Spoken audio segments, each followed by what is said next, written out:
modifications or the symbolification.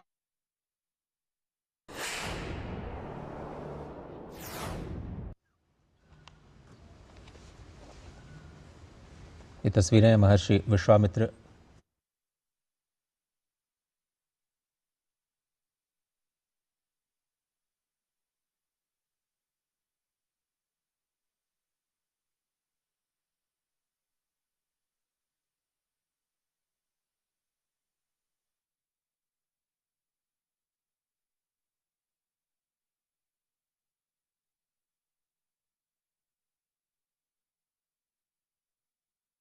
પૂજા આરાધના કરવામાં આવી રહી છે ત્યારે અયોધ્યા નગરીને સજ્જ કરવામાં આવી છે અને વડાપ્રધાન નરેન્દ્ર મોદી દ્વારા જે ધ્વજારોહણ કરવામાં આવશે એ પહેલા જ તેમના દ્વારા અહીંયા સપ્ત મંદિરમાં પૂજા આરાધના કરવામાં આવી રહી છે જેને લઈને હાલ આ પૂજા આરાધનાના દ્રશ્યો સંદેશ ન્યૂઝ પર હાલ આપ જોઈ રહ્યા છો ભગવાનની પૂજા અને આરાધના કર્યા બાદ તેમની પાસેથી પરવાનગી લીધા બાદ તેઓ આ મંદિર પર ધર્મધ્વજને ફરકાવશે મંદિરના મહંતો દ્વારા તેમની પૂજા આરાધના કરવામાં આવી રહી છે વડાપ્રધાન નરેન્દ્ર મોદી અત્યારે સપ્ત મંદિર ખાતે પહોંચી ગયા છે અને બપોરે 12 વાગે શિખર પર ધ્વજ લહેરાવવામાં આવશે સપ્ત ઋષિ જે આપણા ભારતીય સમુદાયના મહત્વના જે સપ્તઋષિ છે તેમના અત્યારે દર્શન કરવામાં આવી રહ્યા છે અયોધ્યાના સપ્ત મંદિર ખાતેના આ દ્રશ્યો કે જ્યાં વડાપ્રધાન નરેન્દ્ર મોદી પહોંચી ગયા છે કારણ કે તેમના માટે જે સમુદાય છે આપણો જે હિન્દુ ધર્મ છે તેની નાનામાં નાની બાબતો પર વિશેષ ધ્યાન વડાપ્રધાન નરેન્દ્ર મોદી દ્વારા આપવામાં આવતું હોય છે અને દરેક જે ઋષિ મુનિઓ છે તેમના માટે પણ તેઓ અનેરો આનંદ અને સાથે જ અનેરો આદર ધરાવે છે જેને લઈને તેમની પૂજા આરાધના કરવામાં આવી રહી છે અને ત્યારબાદ સપ્ત મંદિરથી વડાપ્રધાન નરેન્દ્ર મોદી અન્ય દેવી દેવતાઓના પણ દર્શન કરશે અન્નપૂર્ણા માતાજીના પણ દર્શન વડાપ્રધાન નરેન્દ્ર મોદી કરશે અને ત્યારબાદ રામ મંદિર ખાતે ધ્વજારોહણ કરવામાં આવશે મહત્વનું છે કે હાલ આ મંદિરના દ્રશ્યો પણ આપ જોઈ રહ્યા છો જે રીતે અહીંયા પણ બંદોબસ્ત ગોઠવી દેવામાં આવ્યો છે કોઈપણ પ્રકારની કોઈ અનિચ્છનીય ઘટના ન બને તેને ખાસ ધ્યાનમાં રાખી અયોધ્યાના આ દ્રશ્યો મંદિરના મહંત હોય કે પછી સંત હોય વડાપ્રધાન નરેન્દ્ર મોદી ત્યાં દર્શનાર્થે આવી રહ્યા છે તેને લઈને પણ તે લોકોમાં અનેરો ઉત્સાહ છે અને સાથે જ દરેક દેવી દેવતાઓ હોય કે ઋષિમુનિ હોય આજે તેમને વિશેષ રીતે શણગારવામાં આવ્યા છે ખૂબ જ મહત્વનો અને પાવન કહી શકાય તેવો આજનો દિવસ છે અને તેને લઈને લોકોમાં પણ અનેરો ઉત્સાહ અહીંયા જોવા મળી રહ્યો છે સપ્ત મંદિર ખાતે વડાપ્રધાન નરેન્દ્ર મોદી પહોંચી ગયા છે અને ઋષિમુનિઓના આશીર્વાદ લઈ ત્યારબાદ તેઓ આ કાર્ય સંપૂર્ણ કરશે મહત્વનું છે કે દરેક નાનામાં નાની બાબતો પર વડાપ્રધાન નરેન્દ્ર મોદી દ્વારા સંપૂર્ણપણે ધ્યાન આપવામાં આવી રહ્યું છે ઋષિમુનિઓના આશીર્વાદ લઈ રહ્યા છે અને ત્યારબાદ તેઓ આ કાર્યમાં આગળ વધશે 12:39 એટલે કે અભિજીત મુહૂર્તમાં ધર્મધ્વજાને લહેરાવવામાં આવશે અને તેને લઈને અત્યારે તડામાર તૈયારીઓ અયોધ્યામાં ચાલી રહી છે અયોધ્યાના આ દ્રશ્યો અયોધ્યાના સપ્ત મંદિરના આ દ્રશ્યો કે અનેક જે ઋષિમુનિઓની પ્રતિમા છે તેમને વડાપ્રધાન નરેન્દ્ર મોદી પ્રણામ કરી રહ્યા છે તેમના આશીર્વાદ લઈ રહ્યા છે અને ત્યારબાદ તેઓ આ કાર્ય તરફ આગળ વધશે મહત્વનું છે કે આપણે જણાવી દઈએ જે રીતે આ ધર્મધ્વજા લહેરાવા જઈ રહ્યા છે તેને લઈને પણ જે માહિતી છે તે આપણે જણાવી દઈએ કે આ મંદિરમાં આ મુખ્ય ધ્વજ સહિતની મંદિરમાં મૂકવામાં આવેલી દાનપેટી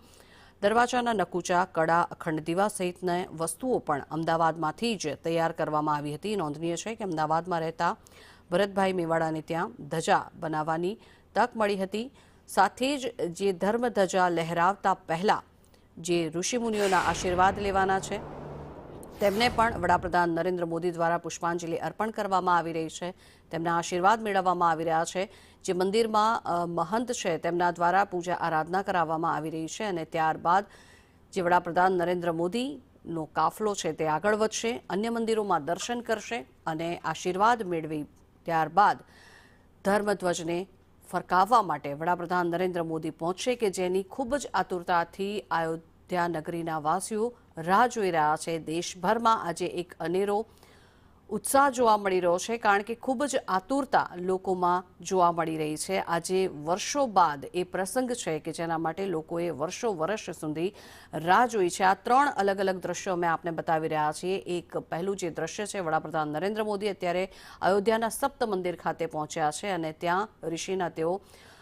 પુષ્પાંજલિ અર્પણ કરીને આશીર્વાદ મેળવી રહ્યા છે. પૂજા આરાધના કરવામાં આવી રહી છે. અન્ય જે દ્રશ્ય છે તે આપણે જણાવી દઈએ કે રામલલાની છબીના આ જે દ્રશ્ય છે, જે દર્શન છે, એ અમે આપને કરાવી રહ્યા છીએ. પોતાના ઘરે બેઠા સંદેશ ન્યૂઝની ટીવી સ્ક્રીન પર આપ રામલલાના દર્શન કરી શકો છો, ધન્યતા મેળવી શકો છો. અને અન્ય એક જે દ્રશ્ય છે આપને જણાવી દઈએ કે વડાપ્રધાન નરેન્દ્ર મોદી દ્વારા જે રોડ શો યોજવામાં આવ્યો હતો તે રોડ શોના આ દ્રશ્યો છે કે જેમાં જે અયોધ્યાવાસીઓ છે, નાના બાળકો હોય કે પછી મહિલાઓ દ્વારા તેમનું સ્વાગત કરવામાં આવ્યું હતું, તેમનું અભિવાદન કરવામાં આવ્યું અને સાથે જ વડાપ્રધાન નરેન્દ્ર મોદી પણ આ જે અયોધ્યાવાસીઓ છે તે લોકોનું અભિવાદન ઝીલી રહ્યા છે. મહત્વનું છે કે હવે એ પવિત્ર દિવસની સાથે પવિત્ર ઘડીઓ શરૂ થવા જઈ રહી છે કે જ્યારે હવે ધ્વજારોહણ કરવામાં આવશે અને અનેરો ઉત્સાહ જે લોકોમાં જોવા મળી રહ્યો છે. છેલ્લા 5 દિવસથી અયોધ્યા નગરીને સજાવવામાં આવી રહી છે અને હવે તે સજ્જ થઈ ગઈ છે આ ધ્વજારોહણ માટે. ખૂબ જ મહત્વનું કહી શકાય કે 3 કિલોમીટર દૂરથી આ મંદિરની ધ્વજાના દર્શન થઈ શકશે અને લોકોમાં પણ અનેરો ઉત્સાહ જે છે એ ધ્વજારોહણને લઈને જોવા મળી રહ્યો છે. ત્યારે સિલ્કના કાપડમાંથી આ ધ્વજાને બનાવવામાં આવી છે. ધ્વજ પર બંને તરફ ઓમ, સૂર્ય અને ભગવાન શ્રી રામના શાસન દરમિયાન રાજવૃક્ષ તરીકે માન્યતા ધરાવતા કોવિદાર વૃક્ષને પણ દર્શાવવામાં આવ્યા છે કે જેમાં અનેરો જે સનાતન ધર્મ છે એની નાનામાં નાની બાબતોને પણ કંડારવામાં આવી છે. ફરી એકવાર આપને જણાવી દઈએ, રામલલાના દર્શન અત્યારે આપ સંદેશ ન્યૂઝની ટીવી સ્ક્રીન પર કરી રહ્યા છો. સાથે જ સપ્ત મંદિર, અયોધ્યાના સપ્ત મંદિરે વડાપ્રધાન નરેન્દ્ર મોદી હાલ પહોંચી ગયા છે અને સાથે જ ઋષિમુનિના આશીર્વાદ લઈ રહ્યા છે. જે કાર્ય તેઓ કરવા જઈ રહ્યા છે સનાતન ધર્મ માટે સૌથી ઐતિહાસિક કહી શકાય તેવું આ કાર્ય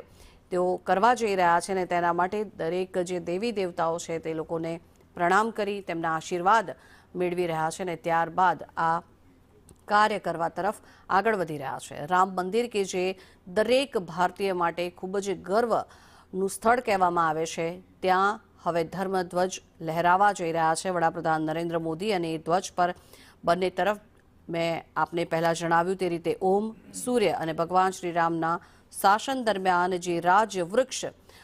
ધરાવતા હતા તેના પણ ચિહ્ન બનાવવામાં આવ્યા છે. તેજ પવન દરમિયાન પણ આ ધજાને કોઈ જ નુકસાન નહીં થાય અને સદીઓ સુધી આ સનાતની ધજા લહેરાતી રહે તેનું પણ વિશેષ ધ્યાન રાખવામાં આવ્યું છે. તેના માટે વિશેષ વ્યવસ્થા અને તૈયારીઓ પણ કરી દેવામાં આવી છે. જે મુખ્ય ધ્વજદંડ તૈયાર કરવામાં આવ્યો છે તે પણ અમદાવાદમાં જ તૈયાર કરાયો છે. આ ધ્વજદંડ 42 ફૂટ લાંબો છે અને આ મુખ્ય ધ્વજદંડનું વજન લગભગ 5100 કિલોગ્રામ છે. મુખ્ય ધ્વજદંડ રામ મંદિરમાં જમીનથી લગભગ 161 ફૂટ ઊંચાઈએ છે જેના પર ધજા ચડાવવામાં આવશે. આ બંને દ્રશ્યો ફરી એકવાર સંદેશ ન્યૂઝની ટીવી સ્ક્રીન પર આપ જોઈ રહ્યા છો. વડાપ્રધાન નરેન્દ્ર મોદી કે જેઓ